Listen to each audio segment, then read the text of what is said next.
शुद्धम् ध्रुवमक्षरमव्ययम् सर्वव्यापिनमीशानम्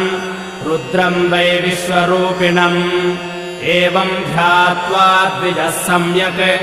ततो यजनमारभेत् अथातो रुद्रस्नानार्चनाभिषेकविधिम् व्याख्यास्यामः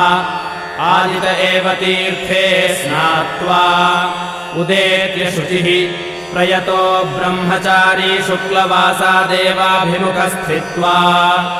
आत्मनि देवता स्थापयेत् प्रजनने ब्रह्मा तिष्ठतु पादयोर्विष्णुस्तिष्ठतु हस्तयोर्हरस्तिष्ठतु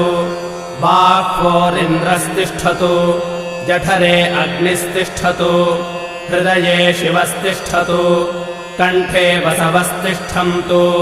वक्त्रे सरस्वती तिष्ठतु।